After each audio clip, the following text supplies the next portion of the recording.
Buen día para todos, comunidad jimandina, padres de familia del ciclo intermedio y prejuvenil, directivos, estudiantes, docentes.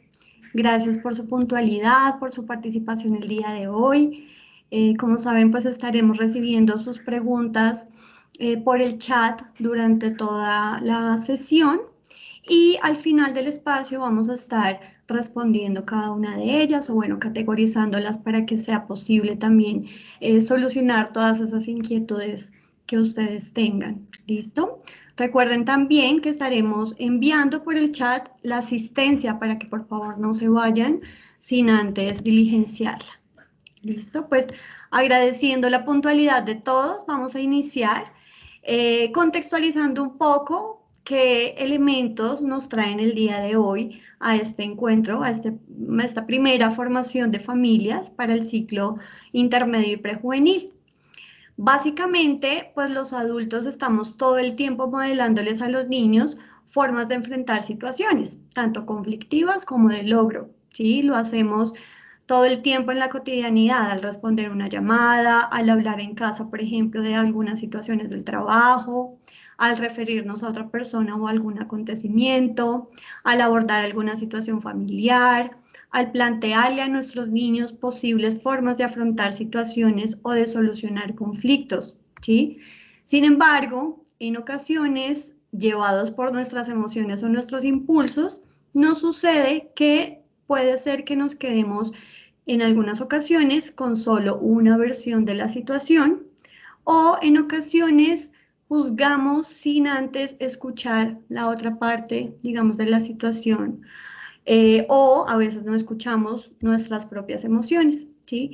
Los niños entonces están constantemente aprendiendo de nosotros, viéndonos solucionar o afrontar las situaciones de la vida, pero también digamos que pueden empezar a darse cuenta de la forma en la cual nos comunicamos, ¿sí? Y bien es sabido que hay tres formas, digamos que muy comunes de afrontar las situaciones. Una la pasiva, otra la agresiva y otra la asertiva, ¿sí? ¿Cuál es la clave para solucionar los conflictos? ¿Cómo vamos a tener mejores actitudes y mejores conversaciones para que realmente todo lo que hagamos, lo que modelemos, lo que digamos, lleven a una transformación social y que realmente sean un aprendizaje oportuno, adecuado para nuestros niños? Eso es lo que vamos a trabajar el día de hoy con nuestra invitada Lina Saldarriaga. Voy a permitirme leer el perfil bien robusto que tiene Lina. Lina es psicóloga con máster en psicología de la Universidad de los Andes y PhD en psicología del desarrollo de la Universidad de Concordia, Canadá. Ha sido profesora asistente del Departamento de Psicología de la Universidad de los Andes y consultora e investigadora del Ministerio de Educación, el Banco Mundial, la Organización Internacional de Migraciones y el ICFES en temas de crianza, relaciones de pares, amistad e intimidación escolar.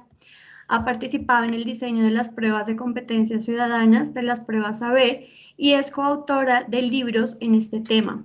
Ha codirigido diversos proyectos de investigación relacionados con el tema de relaciones sociales en la infancia en Canadá, Estados Unidos y Brasil, de los cuales se han realizado un importante número de publicaciones científicas y actualmente se desempeña como directora de operaciones de Aula en Paz. Ya conocíamos a Lina, el año pasado también nos acompañó en una de las formaciones que realmente fue muy exitosa porque ustedes, padres de familia, se llevaron un montón de herramientas y valoraron mucho este espacio. Entonces, pues Lina, bienvenida nuevamente, gracias por tu tiempo, por tu conocimiento, por compartir tus experiencias. Bienvenida. Muchas gracias, Lizeth. Muchas gracias por esa presentación y pues muchas gracias a todos los que están hoy con nosotros para hablar de este tema tan importante que Lizeth nos estaba mencionando, que es la asertividad em, en la vida familiar. Permítanme un segundo, les voy a compartir mi pantalla para que puedan ver nuestra presentación y pues para que empecemos a conversar, ¿les parece?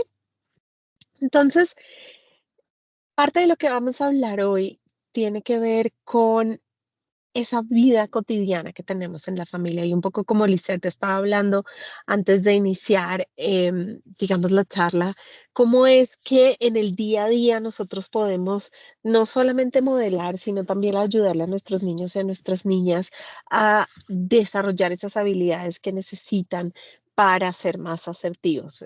Digamos que la asertividad es una habilidad muy importante, es un concepto tremendamente valioso e importante, pero también se ha convertido como en una manera muy como muy vacía de decir las cosas, como que a veces no decimos asertividad y en realidad no estamos entendiendo de qué es lo que estamos hablando.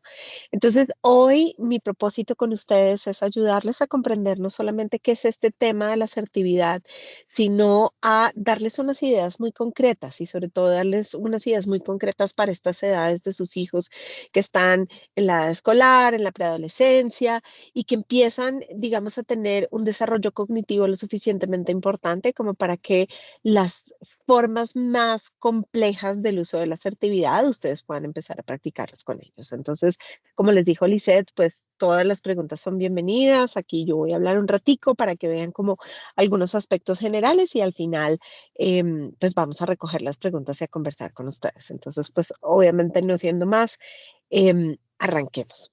La primera pregunta, y esta era también una pregunta que hacíamos ayer cuando hablábamos con los papás de los niños y las niñas en edad preescolar, es, pues, ¿qué es la asertividad, no? A mí me encanta como ponernos en este lugar en donde todos arrancamos a hablar en el mismo idioma, ¿sí? Entonces, si yo hiciera en este instante una encuesta, probablemente algunos me dirían que eso tiene que ver con decir las cosas, con valer los derechos, con hacerse respetar, pero en realidad hay como muchas definiciones. Entonces, es muy importante que arranquemos por construir ese lenguaje común entre ustedes y conmigo sobre qué es la asertividad y a partir de ahí conversar sobre las ideas que necesitamos que los niños y las niñas aprendan. Entonces, la primera idea fundamental de nuestra charla de hoy es que la asertividad tiene que ver con comunicación y la comunicación, en este caso, o la asertividad, la comunicación es una forma.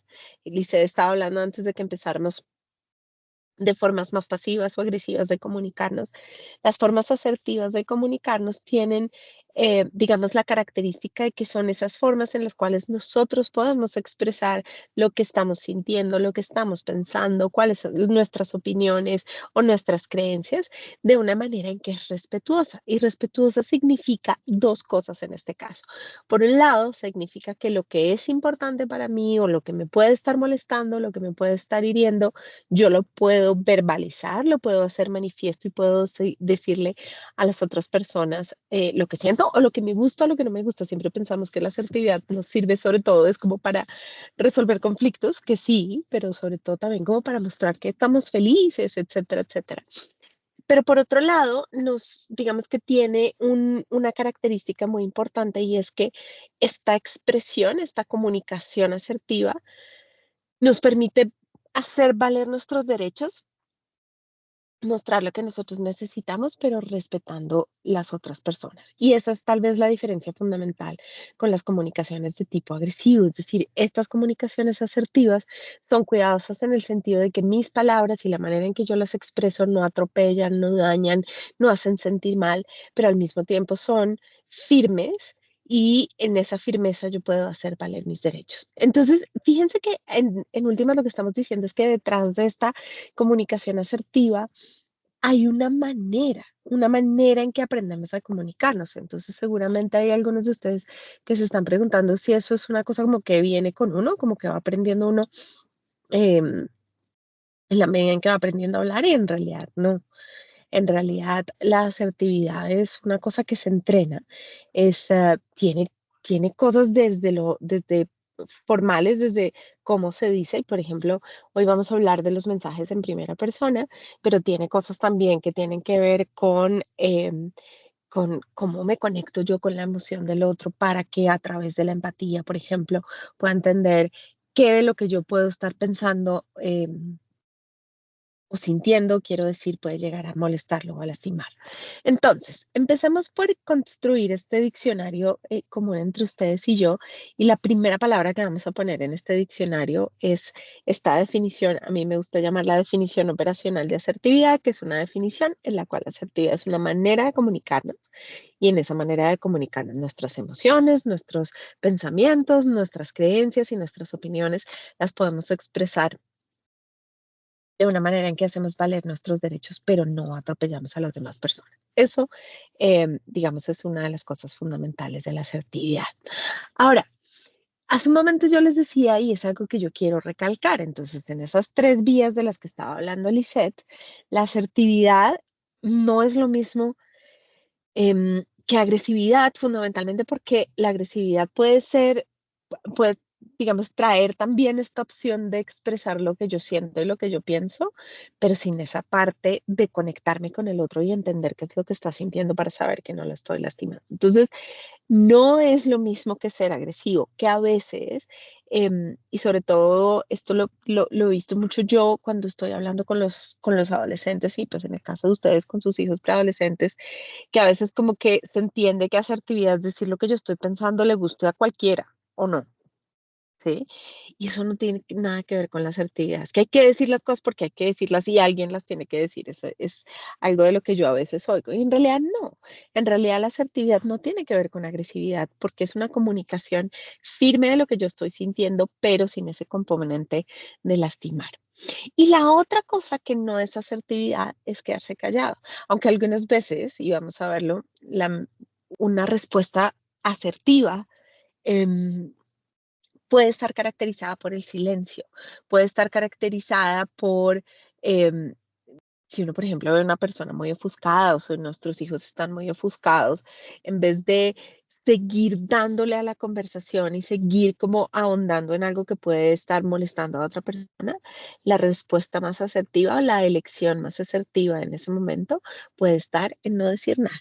Pero entonces fíjense que ahí el no decir nada no es simplemente quedarse callado, sino que el no decir nada significa mandar un mensaje de respeto y cuidado, a pesar de que no nos podemos poner de acuerdo todavía. Entonces, acuérdense que no es ninguno de los dos extremos. Y lo otro que es importante que empezamos como, o que empecemos a tener de manera común en este lenguaje sobre la asertividad tiene que ver digamos, con el hecho de por qué esto es importante. O sea, porque hoy ustedes y yo nos estamos tomando el tiempo de hablar sobre asertividad y es que dentro de lo que nosotros llamamos competencias socioemocionales o habilidades socioemocionales, la asertividad es una de las más importantes, porque hay algunas que tienen que ver con el mundo emocional de sus hijos y de sus hijas. Hay otras que tienen que ver con el mundo cognitivo, entonces, por ejemplo, la toma de perspectiva, la consideración de consecuencias. Hay otras que, digamos, que tienen que ver con todo este tema de la responsabilidad social y es esta toma de decisiones responsables frente al mundo. Pero hay una que yo considero que es casi como transversal porque las atraviesa a todos o más bien se nutre. em, de todas las habilidades socioemocionales y es la comunicación asertiva. Es la manera en que nosotros expresamos todas estas cosas y cómo hablamos con los otros y cómo hablamos en familia y cómo decimos las cosas. Y en el cómo decir las cosas está como el quid del asunto de cómo se construye una relación, por ejemplo, segura y cercana. Entonces, si eso es así, digamos, como si esta asertividad dentro de las competencias socioemocionales tiene este rol tan importante, pues digamos que es importante aprenderla porque am, al aprender asertividad estamos fortaleciendo nuestro proceso de identificación de emociones, ¿sí? Entonces, si yo, por ejemplo, estoy muy enojada con mi hijo, con mi hija, por ejemplo, las edades que sus hijos tienen, yo necesito, en vez de poder decirles, perdónenme la expresión que voy a utilizar, es como solo el ejemplo, es como estos culicagados, en vez de decir eso, yo puedo decir cosas como, en este momento estoy muy enojada y necesito que me des un espacio y me dejes sola porque no soy capaz de decir nada bueno. Y fíjense que ahí está pegada la identificación emocional. En este momento estoy muy enojada y es el mismo proceso que se pueden hacer con los niños y las niñas. La asertividad también tiene una función muy importante de defensa y en la prevención de la agresión pues en el contexto escolar y además en la familia. Y es, em, y no se imaginen que estoy hablando de esta defensa así como de el mundo es hostil y yo me estoy defendiendo, sino como yo estoy poniendo de manifiesto lo que a mí me parece, incluido, por ejemplo, que yo pueda estar viendo que a otra persona la lastima. Entonces, la asertividad permite decir no, permite, y por ejemplo, en los últimos cursos de primaria y en las últimas cosas que tienen que ver con los grados en los cuales em, están los niños y las niñas, el poder decir, por ejemplo, eso no está bien, no le hagas eso a esta persona, no te metas con esta persona, a esta persona le estás lastimando. Ese tipo de cosas no las dan la asertividad, que es tremendamente importante. Y pues obviamente la asertividad es una herramienta fundamental en la resolución de conflictos, en la resolución de conflictos en casa, en la resolución de conflictos en el colegio. ¿Por qué? Pues porque finalmente estos conflictos se resuelven a través del lenguaje. Y en esa resolución que tenemos a través del lenguaje, la asertividad nos permite decir lo que nos está pasando, lo que no nos gusta, por ejemplo, a ustedes en su casa, por ejemplo, ayer hablábamos con los papás de los grados más chiquitos la importancia em, de ser asertivo en la manera que se crean las reglas dentro de la casa, ¿sí? Entonces, yo les ponía un ejemplo que a mí me parece tremendamente importante, que es el ejemplo como de em, los 5 minutos más, ¿no? Entonces, yo les digo, seguramente muchos de ustedes se han enfrentado a la idea de lo que sea, la película, el juego, la salida, lo que sea, es hasta las 7 de la noche y ustedes a las 7 de la noche les dicen, bueno, ya no más. Y resulta que cuando llega eso, usualmente los niños y las niñas, y sobre todo los niños y las niñas que están en las edades de sus hijos, dicen, no, mamá, pero dame 5 minutos más, pero 5 minutos más. Y esto tiende a convertirse en algo como que se perpetúa. Entonces son 5 más, pero entonces yo estaba ocupada haciendo otra cosa y entonces fueron 8 y ya fui. Y después, no, otros 5, y entonces otros 5, otros 5, otros 5, y al último ya 5 no se querían parar. Y entonces yo me puse brava y empezó la gritería versus poder decir cosas como poder plantear un límite de una manera asertiva desde antes. Y es, por ejemplo, em, si no nos acostamos antes de las 7 o si no paramos de ver esto antes de las 7, no vamos a alcanzar a cenar y acostarnos. Y yo me siento muy cansada y necesito que ustedes me ayuden con esto. Y lo que voy a hacer yo es decirles, faltando 15 minutos para las 7, faltando 10 y faltando 5 y faltando 2 minutos, que esto va a ocurrir para que ustedes estén preparados. Entonces, fíjense que el unir lo que uno está sintiendo y lo que uno necesita con el límite en ese tipo de situaciones o de conflictos que se pueden generar en casa por cosas tan sencillas como esas, son muy importantes y eso hace parte de la asertividad. La otra cosa que a mí me encanta de la asertividad y que además para nosotros los papás es muy valiosa es a veces nosotros nos sentimos culpables por decir no.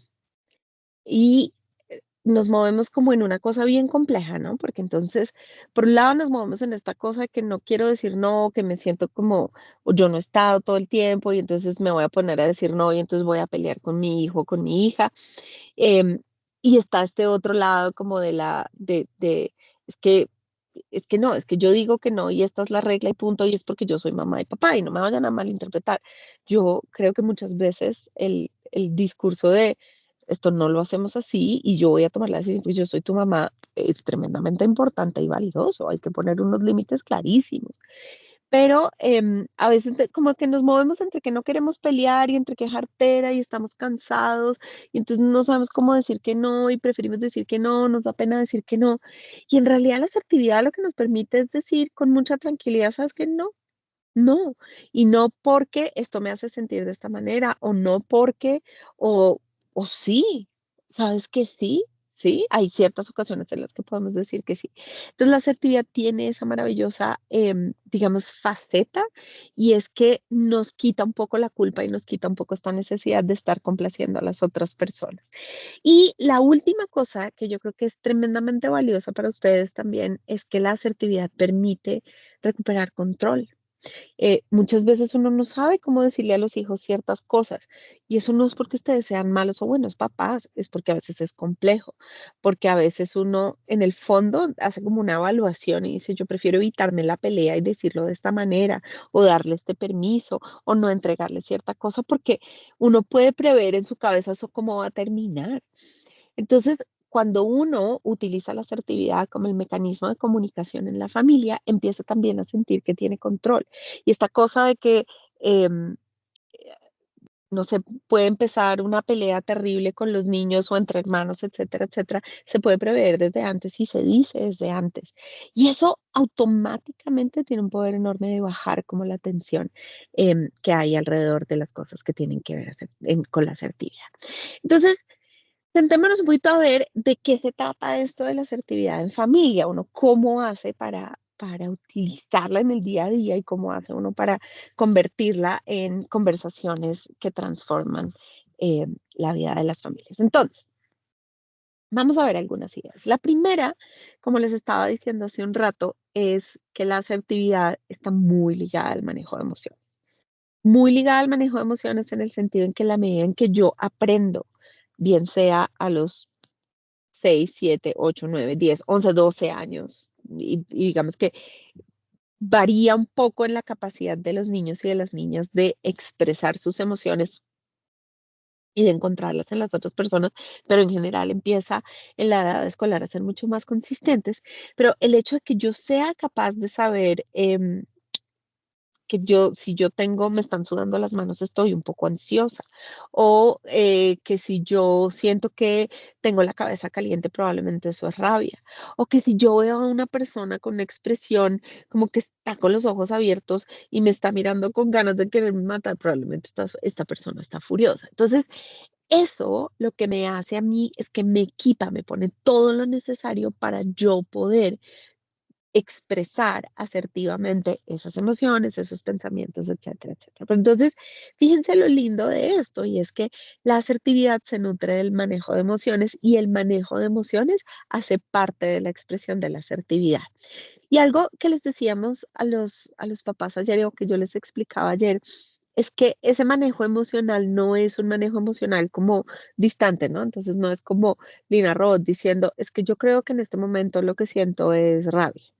Esas expresiones emocionales que vienen desde la asertividad son mucho más genuinas. Entonces, por eso la asertividad arranca porque los niños y nosotros mismos desde nuestro rol de papás y mamás nos entrenemos en identificar que estoy muy enojada, identificar que estoy feliz, identificar que estoy frustrada.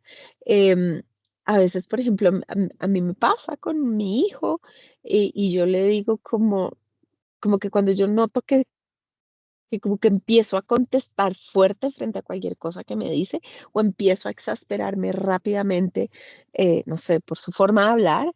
Entonces, ahí el problema y la emoción es mía, no de él. Entonces, el ser capaz yo de identificar eso, puedo decirle cosas como, hijo, ¿sabes? Mm, que en este instante estoy enojada y lo que me estás diciendo no lo estoy escuchando porque me siento abrumada como con el sonido y con el volumen con el que estás hablando. Fíjense que tiene que ver con la conexión emocional. Y la otra cosa que yo les explicaba ayer a los papás, que creo que es tremendamente valiosa para ustedes también, es que uno puede empezar a pensar en las emociones que alimentan la asertividad como olas. ¿Y eso qué quiere decir? Pues básicamente que piensen en un momento en el cual ustedes en su vida se hayan sentido súper felices, muy, muy, muy felices. Y piensen en un momento en el que se hayan sentido súper tristes.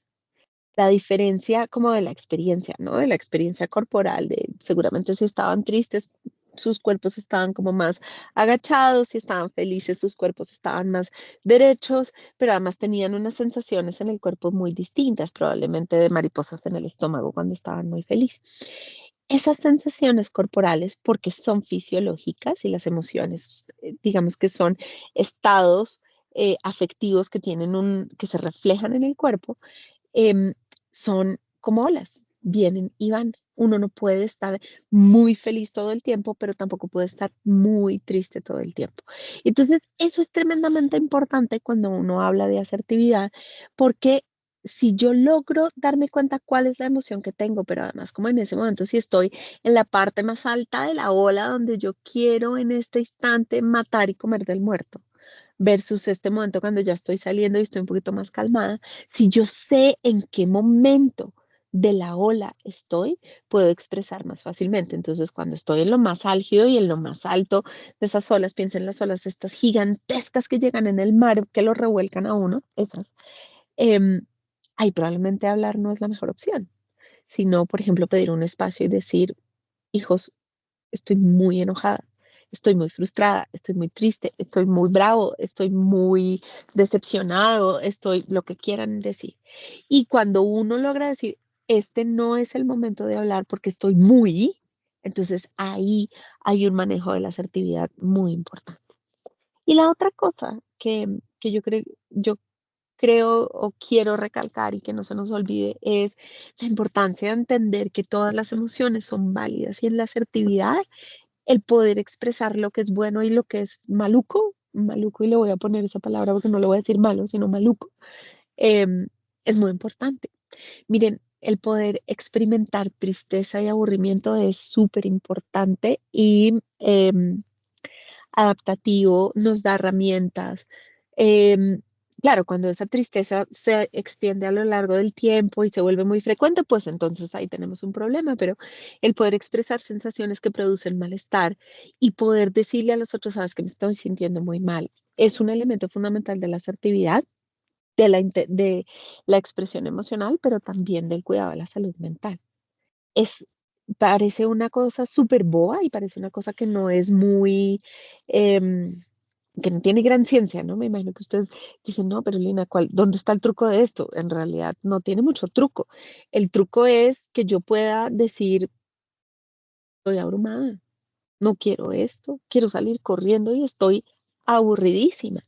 El hecho de poder verbalizar eso y el hecho de poderle decir a los otros, eso mezclado de una forma asertiva, entonces es como, estoy aburrida y quiero salir corriendo. Si ustedes en este instante quieren hablar conmigo, yo prefiero que lo dejemos para un rato. Voy a tomarme una ducha y me voy a calmar. Junté las dos cosas, mi expresión emocional de los estados que me producen malestar, más una necesidad de estar sola o de tener un tiempo para mí misma. Entonces, por eso las emociones, tanto positivas como negativas, son muy importantes y hacen parte de la asertividad. Y lo otro que es súper importante de este elemento emocional de la asertividad es que si nosotros logramos hacer eso, es decir, nosotros aprendemos a regularnos, aprendemos a expresar que estoy enojado y entonces, no sé, piensen en cosas que parecen minucias, pero que son muy reales. Entonces, una cosa es estar enojado y otra cosa es estar frustrado. Ambas producen malestar, ambas se llaman emociones negativas, pero la frustración tiene que ver como con una sensación de que no logré algo versus el enojo puede decir algo me está molestando profundamente, ¿sí? Eh, entonces, poder hacer esas distinciones también ayuda un montón y el modelarle a nuestros hijos y a nuestras hijas, eso creo que puede ayudar un montón.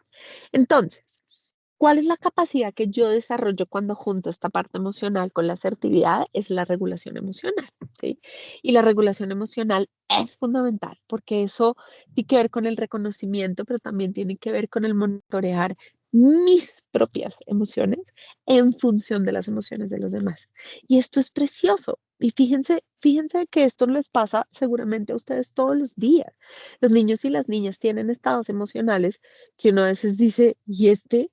O sea, pues, o sea, como por qué se enojó. O por ejemplo, cuando las niñas o a veces los niños, pero esto lo hacen más las niñas, llegan del colegio y dicen, es que ay, me peleé con Juanita, yo no quiero volver a ver a Juanita nunca más en la vida. Y uno dice, no, Juanita, ¿por qué? Y al otro día vuelve y entonces me dice, mamá, es que será que yo puedo invitar mañana a Juanita, pero no que te habías peleado con Juanita. Entonces, esas, como esta capacidad de entender que los otros sienten ciertas cosas, que yo estoy sintiendo ciertas cosas y que yo puedo modular esas emociones. Es como el hilo que pega digamos, toda la parte emocional con la asertividad. Súper importante. Y ahora, seguramente ustedes me dicen, ok, Lina, suena muy chévere, pero hay algo que aquí no podemos dejar pasar. Y es que esto no es menor.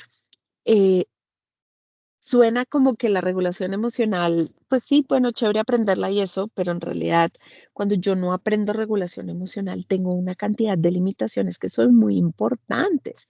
Entonces, fíjense que si yo no tengo esa posibilidad, si yo no soy capaz de identificar en mi cuerpo qué es lo que estoy sintiendo, si yo no soy capaz de leer señales en las otras personas sobre lo que ellas están sintiendo, empiezan a aparecer problemas, problemas tales como no sé reconocer mis emociones y la reacción emocional que viene después de mi emoción, como que no la acepto, como que no me parece que tenga sentido. Y al no tener sentido, la asertividad se nos vuelve un problema, porque no, es como que es desproporcionado y acuérdense que es, yo lo expreso, pero también lo ato a la conciencia del otro y me paro firme, pero no, digamos que no lo hago desbordado y sin tener en cuenta a la, digamos, el entorno de las demás personas. Si yo no me regulo emocionalmente, yo no soy capaz de hacer eso. Pero además hay otra cosa muy importante y como en el caso de los niños y de la familia es, en general todos tenemos actividades y actividades no solo escolares, sino que cumplimos nuestro rol de mamá, cumplimos nuestro rol de papá, cumplimos nuestro rol de abuelo, de cuidador, etcétera, etcétera. Y cuando yo no soy capaz de regular las emociones, volver a mi centro y concentrarme en lo que sea, no necesariamente porque estuviéramos haciendo una tarea, sino porque puedo estar, em, qué sé yo, haciendo la comida, organizándolo de mañana, cualquier cosa. Si uno no tiene esa capacidad de regularse emocionalmente, volver al centro y retomar lo que es uno es absolutamente difícil, es difícil, papás y mamás. Entonces, fíjense cómo uno empieza a atar cabos, ¿no? Todo lo que vamos sintiendo tiene que ver con la manera en que lo vamos expresando. Y en esa manera en que vamos expresando, también vamos construyendo relaciones que tienen que ver con las emociones, la empatía, por ejemplo. Entonces, ahí esos procesos no funcionan como uno solo, sino como dos procesos. Entonces, eso es lo primero en términos de la asertividad. La segunda herramienta tiene que ver con la toma de decisiones. Ayer yo hablaba con los papás o con ustedes, voy a hablar un poquito de esto más adelante, no tan a profundidad como ayer, porque ayer lo estábamos pensando más como en edades de preescolar, pero sí estábamos hablando de estas cosas que ustedes hacen activamente todos los días para criar a sus hijos, que se llaman estilos parentales. Y yo les decía que una de las cosas que mejor predice el hecho de que unos papás tengan un efecto positivo sobre sus niños y sus niñas es el hecho de que les permitan participar en la toma de decisiones en la casa. Y seguramente yo decía, bueno, hay personas que están pensando como, pero no, porque es que yo el adulto, yo soy el adulto, yo soy el que toma las decisiones. Y yo les puedo decir que la evidencia ya es muy clara en términos de que si los niños y las niñas empiezan a tomar decisiones desde muy chiquitos, no decisiones trascendentales, ni dejarlos decidir si van a ir al colegio o no, por ejemplo, en un día en que no se quieren levantar, sino decisiones en las cuales sea razonablemente fácil pensar cómo esa decisión ellos la pueden prever y manejar. Ahí hay un tema importante del aprendizaje de la actividad, de la asertividad. Entonces, un ejercicio muy importante de práctica de asertividad es que la familia tome decisiones en conjunto y eso implica que ustedes como papás participen en la decisión, pero también los niños y las niñas de todas las edades, chiquitos, grandes, etcétera, etcétera. ¿Y eso cómo se hace? No es que tengan que hacer un consejo de familia todos los viernes por la noche para tomar decisiones, no, sino que en cualquier toma de decisiones, por ejemplo, si van a salir, si van a ir a cine, qué es lo que van a cocinar de almuerzo, qué le van a regalar a la mamá el día de la madre, em, puedan hacerse preguntas y preguntas del estilo como, ¿qué necesito yo? O sea, frente a esta decisión, frente no sé, vamos a salir. ¿Qué necesito yo? No, es que yo no he terminado de trabajar, entonces necesito un poquito más de horas de trabajar o lo que sea. ¿Qué necesitan los demás? No, están cansados, llevan toda la semana encerrados, necesito pensar en una actividad que los distraiga. Em, Necesito pensar además en cómo encontrar ese punto medio y en ese punto medio el secreto no es que, por ejemplo, el papá diga, ah, bueno, todos muy queridos lo que quieren, pero como yo soy el papá voy a tomar la decisión de que lo vamos a hacer así, sino, y aquí está la clave para ustedes, que lo que sea que decidan sea una opción que los deje a todos razonablemente tranquilos. Y miren la diferencia, yo no estoy diciendo que en la toma de decisiones de familia todos tienen que quedar contentos. Lo que les estoy diciendo es que en la toma de decisiones a nivel de familia todos deben quedar razonablemente tranquilos. Es decir, que la decisión puede que no sea la que más querían, pero que pueden estar bien y se pueden sentir cómodos con esa decisión que se tomó, pueden funcionar con esa decisión que se tomó. Entonces, clave. si nosotros abrimos espacios dentro de la vida familiar para que ustedes tomen decisiones en conjunto con sus hijos y sus hijas, ese tipo de situaciones promueve la asertividad y todas estas cosas que ya vimos que les pueden ayudar a ustedes a, eh, digamos, mejorar las relaciones familiares. Y otro elemento muy importante en la conversación en familia sobre la asertividad que tiene que ver con la consistencia. Y si este es uno de los que yo he identificado como de los más difíciles, tal vez no, tal vez es el más difícil. Yo creo que este es más difícil porque es que además todos tenemos ahí como falencias, no es porque yo diga, no, los únicos papás o mamás que son buenos papás o mamás son aquellos que son consistentes el 100% del tiempo. En realidad no, em, todos somos inconsistentes a veces, pero fíjense algo. Cuando les estoy hablando de consistencia, les estoy hablando de tres cosas. Les estoy hablando de que en la asertividad lo que yo digo es lo que yo hago, ¿sí? Entonces yo no puedo decir, es que todos tenemos que comer saludable y los niños comiendo zanahoria y brócoli y yo comiendo chocolate por la noche en el cuarto. Es tratar de que aquello que hace parte de la vida cotidiana de la familia y que yo quiero poner como una regla o que yo quiero poner como una rutina o lo que sea, yo también me ajuste a eso. Y eso me sirve un montón porque además las expectativas empiezan a ser mucho más realistas. Entonces, si yo les digo a los niños que tienen que comer de cierta manera todos los días, pero yo mismo no soy capaz de hacer eso, pues probablemente eso necesite un ajuste. La regla necesite un ajuste. Entonces, piensen que al principio aquí es yo lo que digo es lo que hago. Y si no puedo hacerle match a esas dos cosas, probablemente ahí hay algo que ustedes deberían modificar. Em, la otra regla acá es que lo que digo y lo que hago tiene que reflejar lo que yo siento. Entonces, yo no puedo estar sonriendo y tirando los platos porque estoy furiosa, pero estoy sonriendo, sino que tengo que decir, ¿saben qué? Estoy muy brava. O sea, yo no en este instante no quiero estar aquí, necesito ir a tomarme una ducha. O le puedo decir a mi hijo, ¿sabes qué? Lo que hiciste me dolió mucho. En este instante no quiero estar contigo. Ve a tu cuarto un rato y descansa si nos separamos y en un rato volvemos a estar o volvemos a hablar. Entonces, la emoción se tiene que ver reflejada en eso que yo digo y que yo hago. Pero acuérdense que como es asertividad, entonces tiene el componente de tener en cuenta al otro. Entonces lo que yo digo y lo que yo hago no solamente expresa mi parte, sino que tiene en cuenta lo que necesita el otro. Entonces en vez de cogerlo a gritos y decirle que es un bueno para nada y que no sabía hacer nada porque rompió un plato, puedo yo pararme y decir en este instante, tengo ganas de decirte cosas que no son chéveres. Entonces voy a parar un rato y en un rato volvemos a hablar. Entonces, eso es muy importante. El otro punto, mis queridos papás y mamás, tiene que ver con la empatía. Este es otro de esos términos que hemos empezado a usar como de una manera muy cotidiana y que a veces yo me pregunto qué tanto de lo que decimos en la cotidianidad de la empatía realmente se refiere a la empatía y todos estamos entendiendo lo mismo. Porque además la empatía es una capacidad, también es un músculo que se entrena aunque nacemos nosotros con esta conexión emocional, es decir, los primates y los seres humanos tenemos esta capacidad de ver al otro y sentir la emoción que sienten. Por eso, por ejemplo, yo no sé si ustedes han visto esto alguna vez, los bebecitos cuando están muy chiquitos, si oyen a otro bebecito o ven a otro bebecito llorar, se ponen a llorar también.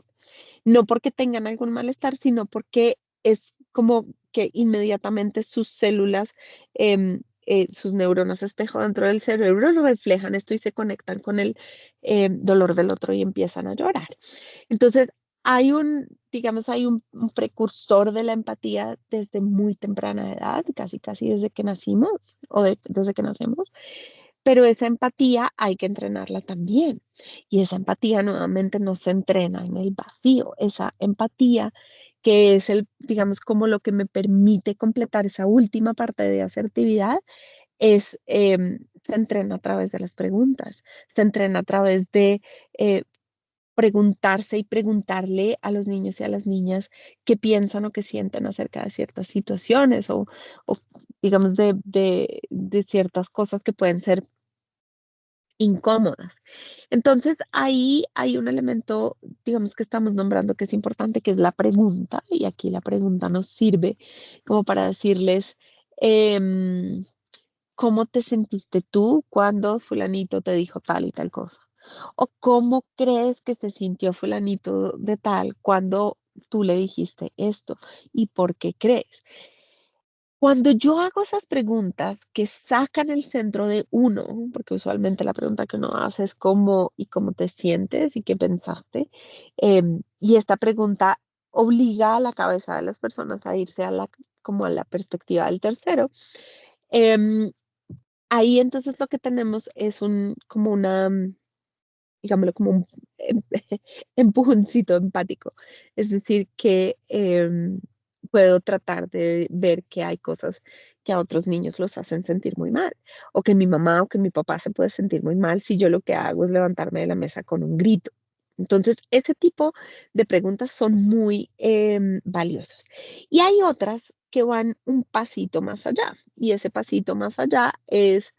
em, ¿cómo podrías tú utilizar esa información que tienes en este instante? Por ejemplo, esta persona está triste, para hacer algo al respecto y aliviar ese dolor. Entonces preguntas cómo podrías, em, no sé, ayudar a tu hermano a sentirse mejor por lo que pasó hoy en el colegio. Ah, no, mamá, yo podría darle un chocolate, yo podría pedirle que vamos y demos una vuelta en la bicicleta, yo podría, no sé, hay como opciones múltiples y diferentes dependiendo de los niños, pero entonces fíjense que no solamente significa la empatía, conectarse con la emoción del otro, sino conectarse o ser capaz de imaginar qué es eso que yo haría o no em, para poder aliviar el dolor de las otras personas. Y también ese mismo ejercicio se puede hacer con uno mismo, papás y mamás. Es decir, yo puedo preguntarle a mi hijo o a mi hija si, no sé, yo le grité o fue, no sé, o el papá le gritó, etcétera, etcétera, o un compañero en el colegio hizo algo que lo lastimara, etcétera, etcétera. Yo podría preguntarle qué lo haría sentir mejor, y creo que ese es también un elemento súper, súper importante. Ay, perdón.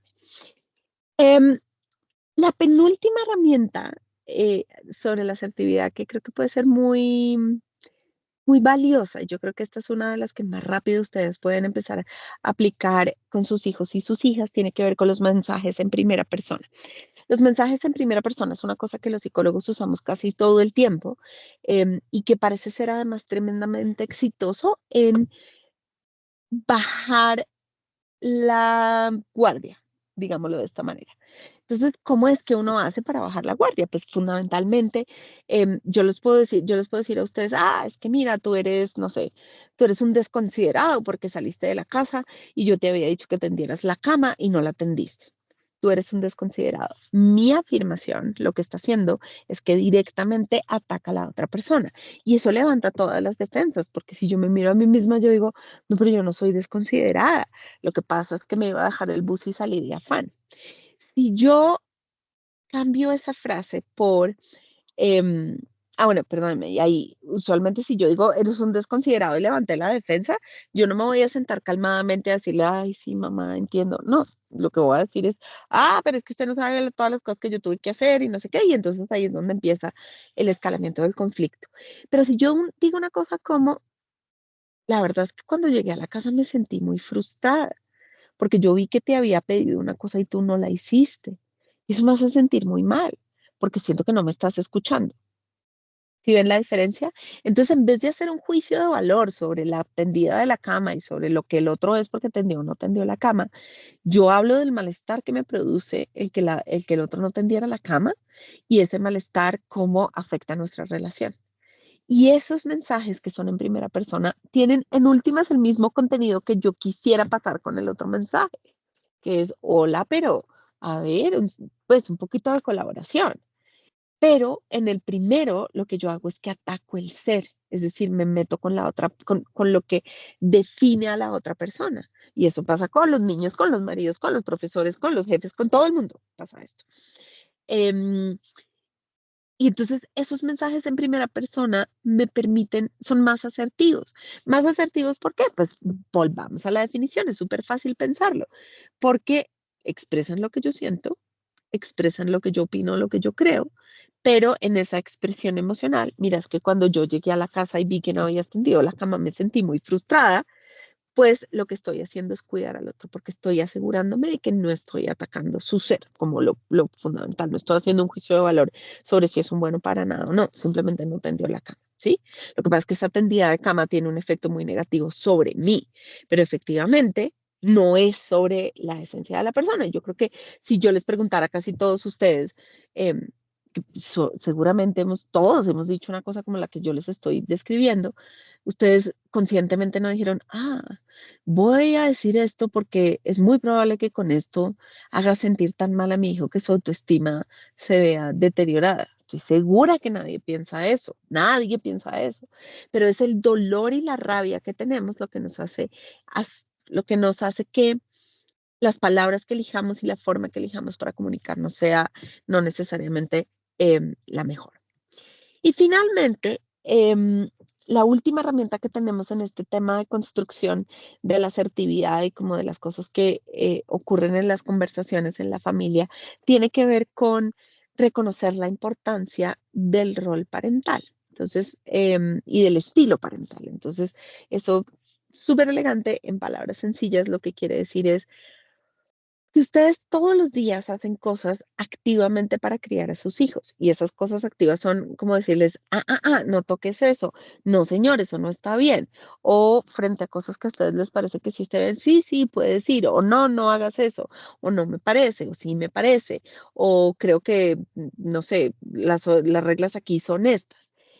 Esas reglas que ustedes construyen, esas acciones que ustedes toman para criar a sus hijos, cuando se combinan, arman algo que se llama el estilo parental. Y el estilo parental es una combinación de cuántas reglas y cuánta estructura le ponen ustedes a sus hijos y a sus hijas, combinado con cuánto amor, cuidado y libertad les dan. Entonces, si uno junta esos como dos ejes, les da 4 estilos. Entonces, les da un estilo en donde hay muy poquitas reglas, es decir, como em, los niños pueden hacer lo que quieran y hay muy poquito amor y entonces eso combinado es lo que nosotros llamamos un estilo parental ausente. Son los papás que casi nunca están y hay otros adultos que no necesariamente son adultos muy involucrados que pueden poner reglas o en algunos casos no hay adultos, los niños se ponen sus propias reglas. De toda la evidencia científica es el estilo parental que tiene consecuencias más negativas para los niños. Hay otro estilo que es el estilo permisivo. Y en ese estilo permisivo lo que hay es mucho amor y mucho afecto, ¿no? Como yo quiero que mi hijo me quiera y entonces hago todas las cosas. Y entonces soy la que doy no solamente 5, ni 6, ni 15, ni 20, sino 2 horas. No importa, está viendo la película, que se acueste a las 11 de la noche, no pasa nada, porque es que quiere ver la película. Es que quiero tal y tal cosa. Claro, hijos, que yo trabajo todo el día, ¿cómo no te voy a comprar esto? ¿Cómo no te voy a dar todas estas opciones? Y no es que esté mal, para nada, o sea, dar mucho amor y dar regalos, etcétera, etcétera, y encontrar diferentes maneras de mostrar afecto no está mal, pero cuando yo hago eso mucho y le pongo poquitos límites, le pongo poquitas reglas y hay poca estructura y los niños no saben cómo por dónde coger, entonces tengo un estilo parental permisivo. Y ese estilo parental permisivo sí hemos encontrado que tiene unas consecuencias muy nocivas para todos, porque estos niños se vuelven inmanejables, ¿no? Entonces se vuelven un poquito, hay una palabra en inglés que es entitled, que es como que se creen que se merecen todo y que son los únicos en el universo. Y por tanto, el tomar decisiones o el pensar en los otros, que hace parte esencial de la asertividad, no está en estos niños. Los niños cuyos papás o mamás tienen estilos parentales permisivos son niños que no son asertivos y muy por el contrario, son tremendamente agresivos. Y si uno lo voltea y mira al otro lado, es exactamente igual. Cuando tienen niños con muchas reglas, mucho orden, mucha estructura, pero poco amor, que son los hijos de padres y madres con estilo autoritario, pues entonces ahí tenemos un problema también, porque el afecto, perdón, no el afecto, sino el respeto, se enmascara en esta idea de que yo obedezco. ¿sí? Entonces yo obedezco la regla. Entonces no pueden tomar decisiones juntos, no pueden demostrar afecto, no son empáticos, no tienen en cuenta las necesidades del otro, pues porque la regla la pone papá y mamá y ya se acabó. Entonces ese tampoco funciona.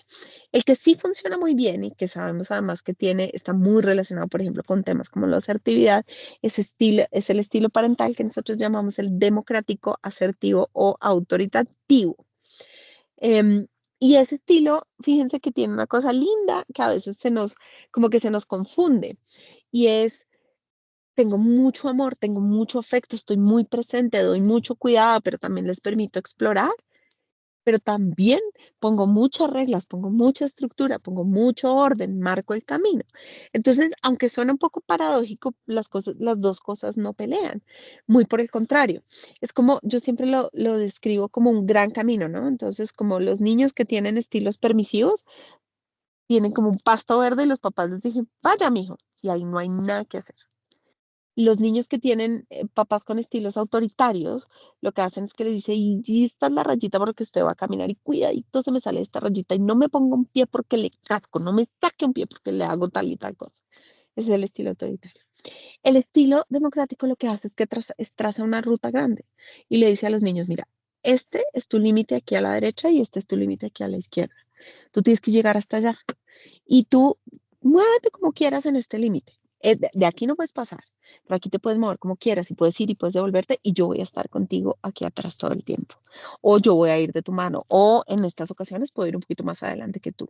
Entonces, fíjense cómo este estilo tiene también reglas muy claras, pero esas reglas muy claras se basan en la construcción de una relación de confianza con nuestros niños y con nuestras niñas de que en ese camino ellos van a poder tomar decisiones.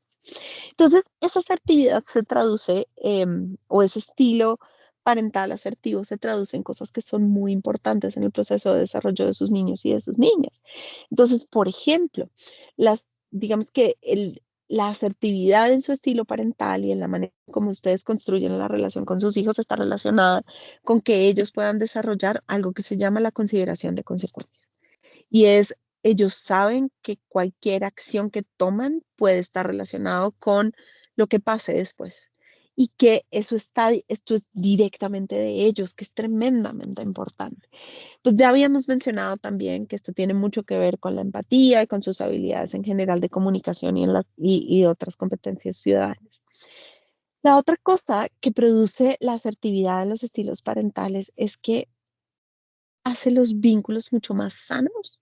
Y al ser vínculos mucho más sanos, por ejemplo, existe la opción de reparar, de que cuando yo me peleo con una persona, como me siento mal con una persona, yo puedo decirle, ¿sabes qué? Lo siento. O ven, hago algo para reparar ese daño que yo hice. Y es tremendamente importante y acuérdense, está dado, aquí les di como el quid, eh, como el tip general y es, está dado por mucho amor y por muchas reglas. Y pues obviamente hace cosas como que los niños que son hijos de padres con este estilo asertivo son mucho más empáticos, son mucho más autónomos, pueden entender mejor las diferencias, en fin, en general tienen como indicadores de bienestar socioemocional mucho más altos. Entonces, para cerrar y redondear las ideas, mis queridos papás y mamás. Hay muchas oportunidades en todos los espacios que ustedes tienen con sus hijos y con sus hijas de ser asertivos, de aprender a utilizar como este músculo comunicativo. Ese músculo comunicativo no funciona aislado, está relacionado con muchas cosas cognitivas, emocionales, sociales, de mindset, de lo que ellos piensan acerca de sí mismos. Y eso tiene, digamos, la enorme ventaja de que ustedes pueden practicar esto con ellos en el día a día y que además de practicarlo en el día a día, pueden ustedes ayudarles a sus niños a llevar estos aprendizajes a otros contextos. Si lo aprenden en casa, probablemente lo pueden aprender en el colegio o enseñarlo en el colegio o en sus trabajos o en su vida cotidiana. Esto no es solo para niños y yo creo que si ustedes se dieron cuenta, aunque tuvimos la excusa de conversar de cómo hacer para tener conversaciones con tus hijos sobre esto, esta, esta charla o este espacio sobre todo es para que ustedes piensen cómo pueden hacer esto con ustedes mismos, porque eso en últimas, mis queridos papás y mamás, es una herramienta muy importante de autocuidado. Muchas gracias. Eso era lo que tenía para contarles. Lina, mil gracias por todas tus recomendaciones, apreciaciones. Yo tomando nota atenta de todo lo que nos mencionabas, digamos que resumo básicamente lo que hoy nos enseñas en los 6 pasos o las 6 herramientas, pues que nos brindan. La primera mucho más asociada a la regulación de las emociones y a poder ser conscientes de lo que sentimos, de cómo puedo medir eso que estoy sintiendo, cómo lo puedo expresar sin que de pronto el otro eh, pueda sentirse invadido, ¿sí? O irrespetado. También la segunda herramienta es apoyar esas decisiones en familia, hablar en conjunto sobre esas situaciones en las cuales los niños pueden participar, pueden dar, digamos que su voto. La tercera, la importancia de la consistencia o de la coherencia, es decir, que lo que siento tiene que ser lo que también pienso y lo que hago, ¿sí? El ser mucho más empáticos al pensar no solamente en nosotros, sino también en el otro. El empezar a hablar en primera persona, ¿sí? No generalizar, no hablar por los demás, tampoco juzgar, mencionando que es el otro el culpable un poco pues de lo que nos pasa, ¿sí? Las emociones son mías y yo soy responsable y dueña de ellas.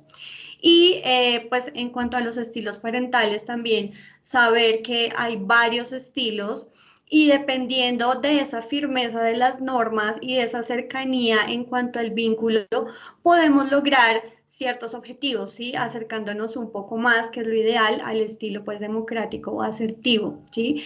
Algunos papás nos preguntan cómo lo vivimos en el colegio. Realmente nosotros pues no esperamos a que suceda una situación grande para poder, digamos que actuar en la cotidianidad. Ustedes saben que nos enfrentamos a situaciones como que se me perdió mi lápiz y lo tiene mi compañero. O perdí mi lonchera y me di cuenta que fue, no sé, la monitora la que se quedó con mi lonchera y no me la dio. O en el parque recibí un balonazo de algún compañero. Entonces, digamos que nuestra labor es diariamente buscar, pues, reunir a las personas como involucradas en los conflictos, que se digan como las versiones o la perspectiva frente a la situación, que se escuchen, que se hablen con respeto y luego llegar a un acuerdo. Digamos que ese es el manejo que se le da. Lo reforzamos en la cotidianidad, no solo en el aula, sino en los espacios también comunes, pero también ustedes saben que desde nuestra clase de aprendizaje socioemocional, de CEL, fortalecemos principalmente esas habilidades socioemocionales. Entonces, digamos que desde diversos ambientes podemos propiciar que se fortalezcan estas habilidades socioemocionales. Pero Lina, una pregunta que nos hacen las familias es, bueno, si mi hijo me cuenta que específicamente está presentando una situación conflictiva en el colegio, puede ser con un niño, digamos, de su edad, o puede ser con un adulto, ¿sí? Con una persona del colegio, con un docente, con algún administrativo. Yo como padre, ¿qué recomendaciones le puedo dar para que él asuma, digamos, el liderazgo de esa solución de problema? ¿O soy yo el que debo como abogar por él y pues definitivamente yo presentarme al colegio para poderla darle como una solución? ¿Sí? ¿Cuál sería como el manejo adecuado? Eso depende mucho de la situación, ¿sí? Em, si es una situación, digamos que es como un conflicto o incluso una situación de agresión, lo que nosotros podemos hacer es indagar con ellos. Primero, qué es lo que pasa, cómo fue, si había ocurrido antes, con quién, etcétera, etcétera. em, y darles alternativas de utilizar los recursos que tiene el colegio y los conductos regulares que tiene el colegio para hacerlo. Y eso pues obviamente promueve autonomía. Pero hay casos, por ejemplo, en los cuales eso no se recomienda. Por ejemplo, los casos de bullying. El bullying es una situación de agresión repetida con desbalance de poder y con una intención clara de agredir al otro. Entonces, por más de que yo intente utilizar mi asertividad cuando ya estoy siendo víctima de una situación de bullying, no funciona muy bien y ahí el adulto es el que tiene que estar conmigo y ayudarme. Entonces, creo yo que lo más importante es arrancar por preguntar cómo es, qué pasó, cuándo ocurrió, etcétera, etcétera, para poder entender la dimensión y así tomar uno de los caminos, digamos, que uno decide tomar, valga la redundancia, cuando ese tipo de cosas suceden. Listo, gracias. Fíjate que también nos dicen los padres, bueno, ¿qué hago si yo asumo una posición asertiva, le doy una instrucción firme con amor, pero pues mi hijo simplemente, digamos que se pone a llorar, no logra calmarse, ¿sí? ¿Cuál sería mi posición como adulto frente a esa reacción del niño? Mm.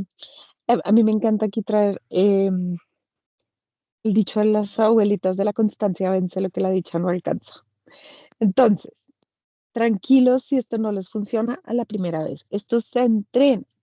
Entonces, si los niños vienen de una relación en la cual pues el llanto es lo que consigue que ellos logren lo que quieren, muy probablemente entonces ahí ustedes van a tener una situación en la cual necesitan volverlo a practicar. Entonces, se puede poner a llorar y podemos hacer cosas como cuando logres calmarte y cuando logres expresarme con tranquilidad qué es lo que quieres, retomamos esto.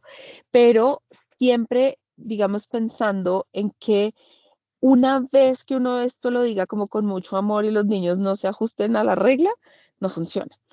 No funciona, hay que volverlo a practicar. Y la otra cosa que les puede servir un montón es pensar en que la anticipación para los niños en general, pues en cualquier edad, digamos, en preescolar es súper importante, pero en edad escolar también y en preadolescencia también. Si ellos saben qué es lo que va a pasar y cómo lo voy a manejar, y yo les digo de antemano antes de que se enojen, en el caso de que hagamos esto, de que pase esto, lo que necesitamos es hacer esto, entonces la consecuencia va a ser esta.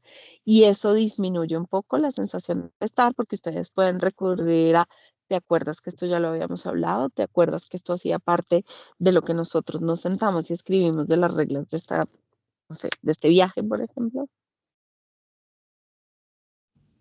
Lina, también nos dicen, bueno, digamos que yo como adulto evidencio que mi niño, digamos, ante una situación, tiene un desborde emocional, no logra calmarse. Yo como adulto veo que no es una situación, digamos, tan grave, ¿sí? Que de pronto tiene una solución un poco más sencilla, pero mi niño tiene de pronto un desborde muy importante a nivel emocional. Nos preguntan, bueno, ¿cómo hacemos para que el niño igual no se sienta como minimizado, como alejado?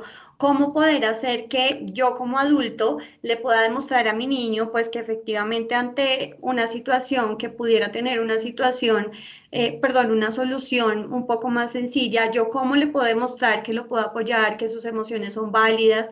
Algunas veces miramos con ojos de adulto y nos parece que las situaciones de los niños, digamos que no son tan graves y su reacción de pronto es desmedida, ¿sí? Pero ¿cómo hacemos entonces para ser más empáticos nosotros como adultos, apoyarlos y digamos que no minimizar esas situaciones ni a los niños, sino que busquemos orientarlos de una manera en la cual se sientan validados? Exactamente como dijiste. Creo que ya respondiste tú ahí, porque es eso, es poderles decir, yo puede que yo no entienda, y para mí eso no sea tan importante, pero entiendo que para ti esto es importante, que es lo que estás diciendo tú de validar la emoción. Entonces, sé que tú querías este juguete, sé que no querías que se rompiera esto, sé que tú querías salir hoy, sé que esta amistad para ti era muy importante.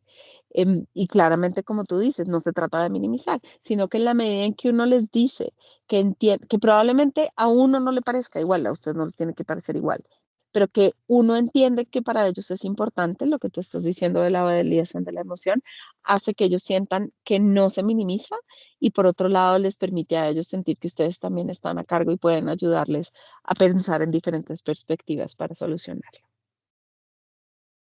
Mira que también nos preguntan, bueno, ¿se vale yo decirle, vete a tu cuarto, trata de calmarte, cuando estés calmado hablamos, o digamos que la calma en teoría debería lograrla estando ahí presente? ¿Cuánto tiempo habría que esperar de pronto para poder revisar nuevamente el tema?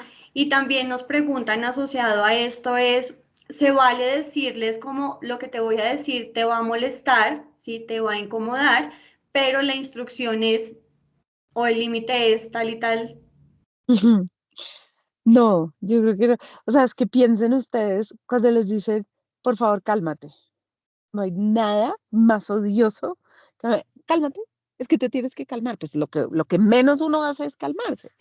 Si uno anticipa, fíjense la anticipación que le están haciendo ahí al niño, lo que te voy a decir no te va a gustar, pues ya de ahí en adelante no tenemos casi nada que conversar porque no le dieron el contexto.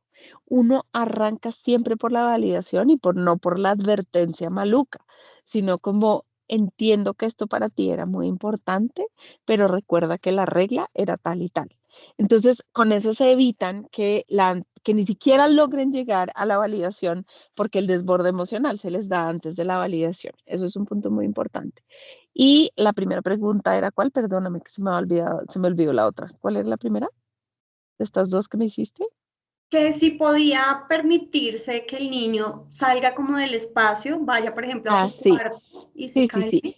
Todos nos calmamos distinto, todos nos calmamos distinto. Entonces, previo a esta, digamos, esta explosión emocional, hay que definir uno cómo se calma. Entonces, esas son conversaciones que se tienen que tener en frío. Es decir, cómo es que te ayuda a sentir mejor. ¿Se acuerdan esas preguntas que hacíamos en la empatía?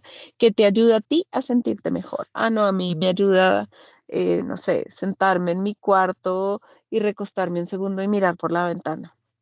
A mí lo que me ayuda es que tu mamá me des un abrazo. Todo es diferente. Entonces lo que tenemos es que hacer una tarea investigativa previa a los conflictos y en esa tarea investigativa previa pues saber qué es lo que a todo el mundo lo hace sentir mejor. Gracias, Lina. Bueno, mira, otra pregunta muy interesante es, el hecho de yo expresarle mis emociones al niño, decirle me siento frustrada porque, digamos, no tendiste la cama, ¿sí? ¿Hasta qué punto, digamos que sería victimización? Nos preguntan, ¿esa actitud que tiene el adulto es de víctima frente a esa situación que está ocurriendo? O digamos que no tendría que verse de esa manera, pero tal vez el niño sí la perciba así. Nos preguntan es eso, o sea, Mm. ¿hasta qué punto pudiera ser una victimización el yo expresarle lo que siento frente a la acción que realizó o no realizó el niño? No, no, no, porque pues a menos de que uno esté como, ah, yo soy la víctima y tú eres el malo, pero eso no es lo que estamos diciendo. Lo que estamos diciendo es muy distinto. Lo que estamos diciendo es, yo me siento de cierta manera, pero yo soy el adulto igual. Y lo que te estoy demostrando es que con mi expresión emocional estoy tomando una decisión para calmarme. Entonces voy a ir a la ducha y me voy a tomar una ducha y volvemos y hablamos. No es de ninguna manera para hacerse víctima, además, porque en últimas lo que está detrás de esto es el modelamiento. Entonces, si esto lo pensamos así, sería como que le estuviéramos enseñando a los niños a volverse víctimas, y en realidad no. La víctima es el que le está diciendo al otro que tiene, que tiene la culpa. Y yo en los mensajes de primera persona le estoy diciendo que yo me siento de cierta manera por un comportamiento, no por lo que él es. ¿Eh? Gracias, Lina. En cuanto a estilos de crianza, nos dicen, bueno, ¿qué hago si, digamos, mi niño tiene padres separados? Uno, digamos que asume un estilo de crianza, el otro asume otro estilo de crianza. Y sobre todo si esto de pronto está relacionado con que es un hijo único y nos dicen pues algunos padres aquí en las preguntas, en ocasiones uno trata de pronto de sobreproteger al niño, bien sea porque es hijo único o bien sea porque pues está ausente la otra figura, ¿sí? Entonces, ¿cómo manejar esa situación digamos, en las situaciones en las cuales o está ausente alguno de los padres o es un hijo único y de pronto se llega a a la sobreprotección, o definitivamente las pautas de crianza entre dos personas, entre los cuidadores o padres, son supremamente diferentes? Ujú. Yo creo que ahí la clave está en, independientemente de si yo estoy separado o no, tenemos que construir unos mínimos, y esto sirve para papás casados y para papás separados. ¿Cuáles son los mínimos? Aquellas cosas en las que tenemos que estar de acuerdo. Los estilos parentales, además, es gracioso, no muchas veces, no siempre son iguales, ¿no? En todas las familias. Entonces, lo que hace uno cuando los papás están juntos es tratar de crear un balance. Cuando los papás están separados, es encontrar unos mínimos que yo puedo asegurar que con el otro voy a cumplir, un mínimo de no sé, o sea, la hora del acostado va a ser la misma o las salidas van a ser de esta manera. Muchas veces este proceso de negociación no es tan fácil porque detrás de todo esto hay una parte emocional relacionada con los motivos de la separación, pero pues finalmente aquí lo que tiene que hacer uno es un ejercicio de asertividad, como estamos hablando, y es un ejercicio de poder expresar lo que uno siente, de poder entender qué es lo que necesita el otro y llegar a un acuerdo. Y el otro, no solamente el otro niño, sino lo que necesita el otro papá para poder ejercer de una manera, digamos, tranquila y serena, que es lo único que beneficia al niño. Los papás peleando son la cosa más nociva que existe para un niño. em, de una manera tranquila y serena lo que necesita para poder criarlo bien. Gracias, Lina. Bueno, fíjate que nos piden muchas recomendaciones frente a las herramientas que les podemos dar a los niños para que logren la calma, ¿sí? Para que logren, digamos, de una manera efectiva reconocer y regular sus emociones. Inclusive algunos nos mencionan qué hago si llega el punto en el cual está tan bravo, está tan frustrado, está tan triste que puede tener conductas autolesivas, ¿sí? O Ujú. agresivas de pronto hacia otra persona, ¿sí? ¿Qué herramientas pudiéramos darle a esas familias para que tengan como unos primeros auxilios psicológicos, ¿sí? En estos casos de desborde emocional tan fuerte? Ujú. Nosotros en Aulas en Paz tenemos varias herramientas, entonces si quieren, porque no se las puedo nombrar todas aquí, pero les dejo nuestra página que es www.aulasenpaz.org. En la parte de recursos, que está como en la parte de arriba a la derecha de la página web, ahí encuentran un montón de herramientas. Pero hay dos que yo creo que pueden ser muy útiles para ustedes pensando en ese ejemplo específico que nos pusiste, Lisette. Una es la de la respiración consciente. Em, acuérdense, las emociones, incluso esas que son tan complicadas de manejar, son olas, están en un punto alto, pero esa vaina va a bajar eventualmente. Entonces, la respiración consciente es un ejercicio que uno acuerda desde antes. Esto no se lo pueden pedir a los niños en la mitad de un ataque de furia. Eso no lo ayuda. Pero entonces podemos hacer un plan y decir, bueno, el día en que estés súper enojado, vamos a hacer respiración consciente. Nos vamos a sentar aquí y yo te voy a pedir que respires de tal forma, que es como con el estómago, no sé qué, y toda la explicación está dentro de las herramientas que están ahí. O en algunos casos, por ejemplo, les sirve con los niños más chiquitos si uno les dice vamos a apagar esta vela, o si uno les dice respiremos con esta bomba, los pone a inflar una bomba. O nosotros tenemos una estrategia que se llama Tuga la tortuga, que es que los niños ponen su cabeza, sus brazos sobre la cabeza, así se agachan y les decimos, vamos a hacer tuga la tortuga. Y entonces ellos se sientan, ponen sus brazos y les digo, cuenta hasta 10. El hecho de que entre más oxígeno a su cerebro permite que esa bola baje más rápido. Entonces el objetivo es encontrar una estrategia que para ellos pueda funcionar y que se acuerde previamente antes del momento de la explosión y el estallido. Pero si quieren conocer más, porque hay un montón, no solamente Aulas en Paz tiene, por ejemplo, si ustedes tienen niños chiquitos, Sesame Workshop es muy bueno para eso, pero hay algunas cosas para niños y para niñas más grandes que están incluso en, en programas que no son tan intuitivos. Yo ya les contaba a los papás de preescolar que, por ejemplo, hay capítulos de Spidey y Spider-Man, en el cual Hulk aprende a respirar y a calmarse. Entonces, este tipo de cosas también es importante que las conozcan para que ustedes puedan utilizar los referentes que para sus niños son importantes. Y no puedo ser más enfática en decirles que esto se hace antes de la crisis. En medio de la crisis solo tienen que traer la herramienta.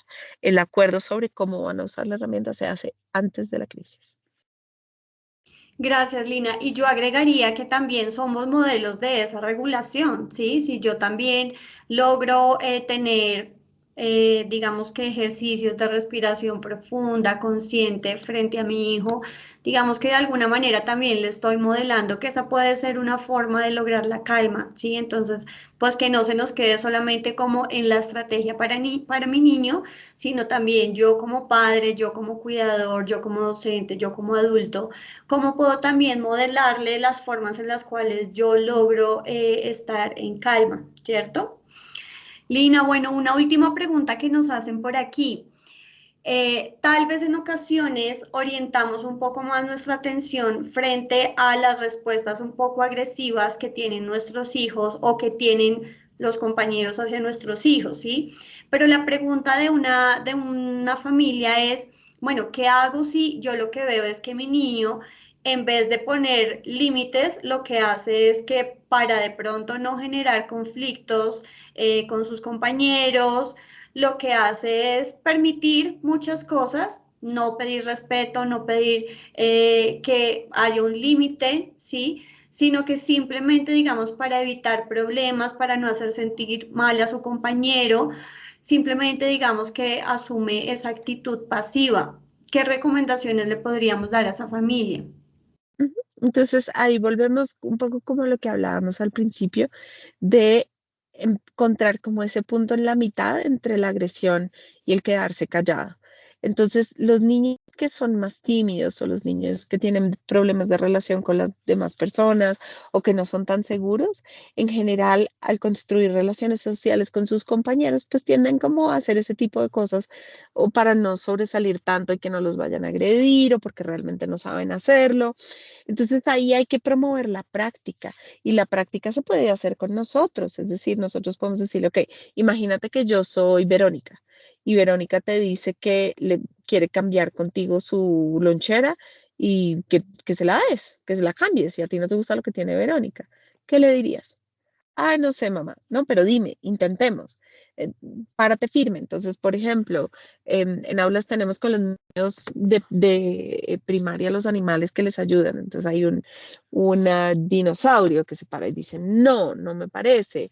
Bueno, en fin, hay diferentes cosas. Entonces, si uno logra construir con ellos esos espacios en donde hay confianza y puede practicar, funciona muy bien porque los niños tienden a trasladar esos aprendizajes a otros contextos muy rápidamente. Pero el poder hablar de eso, el poder mostrarle que no está bien que los otros le quiten cosas o lo molesten, etcétera, etcétera, y que hay maneras de defenderse que implica que se pare a ser más asertivo, pues funciona. Y en algunos casos hay niños que les cuesta tanto que es necesario incluir al adulto y eso no está mal. Es que a veces nos cuesta trabajo. Súper importante eso que mencionas porque finalmente puede ser que esa actitud la tenga pues no solamente en el colegio, sino en otros contextos, digamos, de su vida. Y básicamente el poder poner límites y ser asertivo pues es un recurso que nos va a proteger, ¿sí? Ante cualquier tipo de riesgo. Entonces, supremamente valioso que también estemos con los ojos súper abiertos frente a esas otras necesidades que pueden presentar nuestros niños. Lina, nos dicen que si por favor nos puedes repetir las páginas para poder revisar todos esos recursos maravillosos que nos cuentas. Claro, es www.aulasenpaz.org. Listo. Muchísimas gracias, Lina. Gracias a toda la Bueno, comunidad gimandina. Esperamos haya sido una información muy valiosa para todos. Gracias por su asistencia, por su participación. Que tengan una feliz noche. hasta luego todos, que estén muy bien. Chao, gracias. Chao.